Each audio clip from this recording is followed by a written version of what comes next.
Israel के प्रधानमंत्री Benjamin Netanyahu ने रक्षा मंत्री योव गैलेंट को बर्खास्त कर दिया।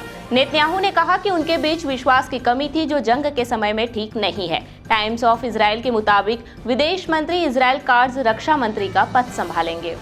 थाईलैंड ने भारतीय नागरिकों के लिए अपनी वीजा फ्री एंट्री पॉलिसी के अनिश्चितकालीन विस्तार की घोषणा की है। ये योजना 11 नवंबर 2024 को खत्म होने वाली थी। इस पॉलिसी के तहत इंडियन विजिटर्स थाईलैंड में 30 दिनों तक वीजा फ्री रह सकते हैं।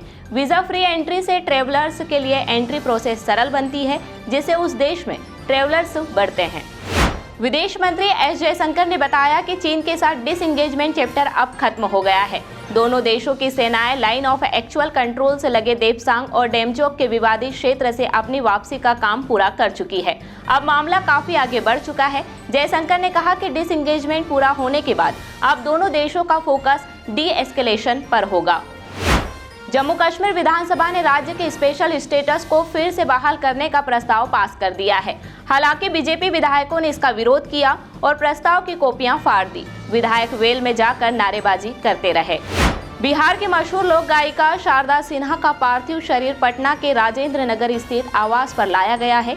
सीएम नीतीश कुमार ने घर पर पहुंचकर उन्हें श्रद्धांजलि दी। 7 नवंबर को उनका अंतिम संस्कार पटना के गुलबी घाट पर राजकीय सम्मान के साथ होगा।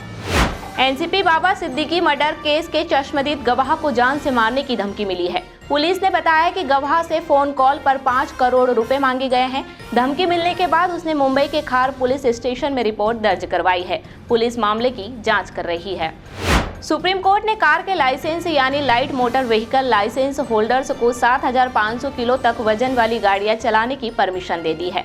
सुनवाई के दौरान कोर्ट ने कहा कि ऐसा कोई डेटा नहीं है जो साबित करता हो कि LMV ड्राइविंग लाइसेंस होल्डर्स देश में बढ़ती सड़क दुर्घटनाओं के लिए जिम्मेदार हैं। कृषि मंत्री शिवराज सिंह चौहान ने स्मार्ट सिटी पार्क में पौधारोपण किया और झारखंड महाराष्ट्र चुनाव पर कांग्रेस को आड़े हाथों लिया। उन्होंने कांग्रेस की चुनावी गारंटियों को झूठ का पुलिंदा बताया और आरोप लगाते हुए कहा कि कांग्रेस ने ना तो सरकारी नौकरियां दी, ना ही महिलाओं को चूल्हा खर्च और ना ही बेरोजगारी भत्ता। राहुल गांधी पर निशाना साधते हुए उन्होंने कहा कि उनकी बातों पर विश्वास करना मुश्किल है।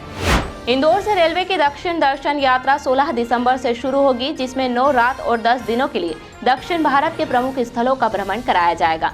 यात्रा 3 श्रेणियों में उपलब्ध होगी। इसमें यात्रियों के ठहरने, भोजन और दर्शन का प्रबंध रेलवे द्वारा किया जाएगा। यात्रा इंदौर से शुरू होगी और यहीं समाप्त होगी और विशेष LHB कोच लगाए गए हैं।